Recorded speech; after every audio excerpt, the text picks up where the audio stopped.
What I remember is that we met at a summer camp when we were probably 13. About a year or two later, we ended up running back into each other, and that's where his Which story is where we actually met. So No. hers is wrong. We didn't meet. I would have remembered her. Yeah, right. But it's fair to say we're both correct. We met at church in both scenarios. The summer camp was a church camp, Yeah. and then we met years later at her church. We were 14, so it wasn't anything like super connection or anything like that. And even a date back then had someone who had a driver's license to take you Yeah. somewhere. So So then we started dating when we were 16. sure. And we dated for 3 years, and then we got married. Neither one of our families said, don't get married at 19. And we look at that now, and we're like, why did no one tell us not to get married? But Especially having an almost 10-year-old knowing that in 9 years, I can't even finish the sentence, you know? Yeah, I no can't way. imagine what our parents were thinking, but we never received a warning or... No. But we were married 3 years, and and then then we got found out we were pregnant with Eve. We were both working full-time at a church. In children's ministry, we were helping children, and we were running summer programs, and we had a daycare, and we were really had a lot of things going for us, but the economy started going pretty bad, and so we were both, she was let go first because the church just couldn't sustain everyone. And so she's pregnant, and now she has no job. And I was very shortly thereafter, I was told, hey, we're going to keep you as long as we possibly can, but you got to get another job. It worked out that there was a gentleman at our church who retired with the Cobb County Police Department. And he was a very nice man. I really got along with him. And my older brother had just finished trooper school to become a Georgia State Patrol officer, or trooper. And through those influence, and I have an uncle who is in law enforcement, and we have several friends who are in law enforcement, I was like, well, I got to get a job. I need insurance. And I still want something that I can help people, because that had been our lives. I mean, just helping children. And I know it's very stereotypical to say I got into law enforcement to help people, but it really was a driving force because it was similar to what we were doing. So it was right while she was pregnant and before Eve was born, or right after Eve was born, that I started the police academy. So then I go straight to evening work and night work and holidays and weekends. And Yeah, it wasn't easy. It wasn't ideal to say, hey, let's have a baby and you start night shift. when most parents can say, hey, you take this turn to feed the baby, Yeah. she never had that luxury because I was too busy working at night. And then during the daytime, you know, she's got the baby, and it was for at least during the hours that I was working and asleep, she was doing almost a single mother type thing, and I could only be a productive member of our family just during the short time that I wasn't at work or on my weekends, which sometimes fell on a Monday or Tuesday. So we don't always get to have dinners together. No, we don't. Or, you know, make it to all our girls' dance. So it doesn't always make it to every recital or practice or that sort of thing. So. And working nights, if you do make it, you just may sleep through it. So that's something I have certainly slept through my fair share of events and church services. But Daddy's there, and the girls remember that.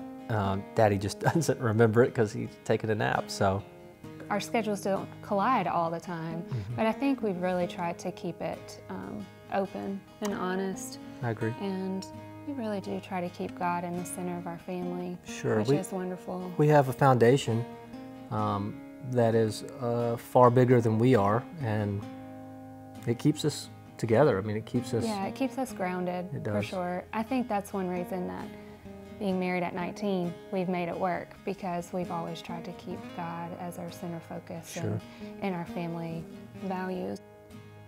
There is no such thing as a typical day in law enforcement, and you just don't know who's going to need you that day or what's going to happen that day at that moment. It's not like crime has a schedule. It's not like craziness has a schedule. And then we generally try to leave by 3 o'clock, but that doesn't happen all the time. I'm the on-call detective. We also do a lot of human trafficking operations in Dunwoody, and because of that, we have had a couple of shifts that have run into the 24, 28, 30-hour mark. And so those are days where I call Amanda and I say, hey, babe, I won't be home maybe even by tomorrow. I have slept on a cot in my office numerous times just to get a couple of hours so I can keep going. And those are sometimes spontaneous days that you just don't know are coming. That's typical for us. I would say probably once or twice a month we get the phone call of, hey, I'm not coming home tonight, or I won't be home for another 4 or 5 hours. And then we just adjust. It's scary sometimes being an officer's wife or being that mom. When we get those calls where he's going to a bank robbery or a murder scene, it is hard to deal with. Having those conversations with a 9- and 6-year-old are interesting, to say the least, and Sure. It's hard. But I think we're all very proud of what he does, and we know that if we can keep God in the center of our family, then he's going to protect us. But I have stayed awake late at night or not gone to sleep before, just because you don't know what he's in or Sure. what's going on. And I think with the girls, it's difficult. There have been too many times we have turned on the TV and the news has come on, or they've had an opportunity just to get on the internet on their tablets and the news pops up for some strange reason, and you see officers who have been injured or killed in the line of duty.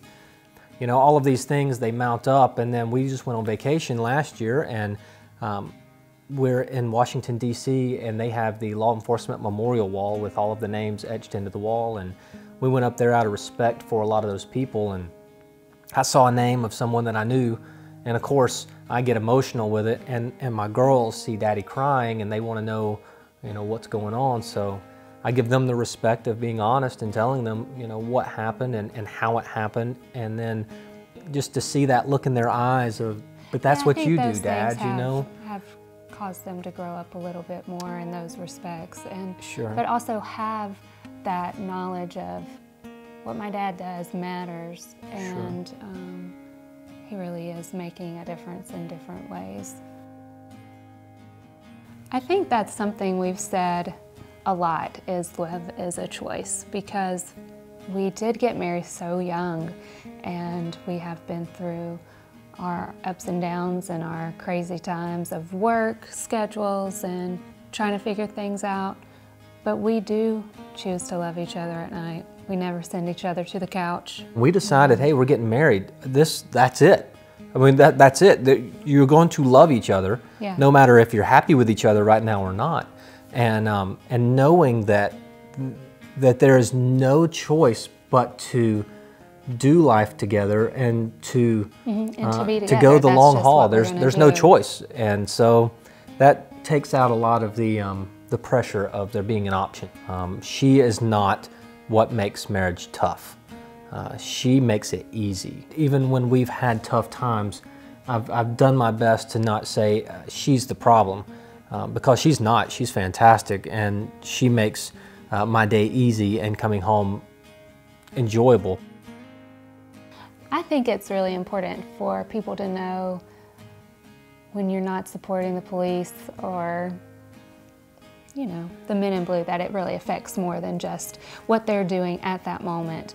It really affects their families, and not just their little girls at home, but their moms and dads and everything. You know, it's important to know that our families are safe too, and that's really what they're trying to do, is making everyone safe.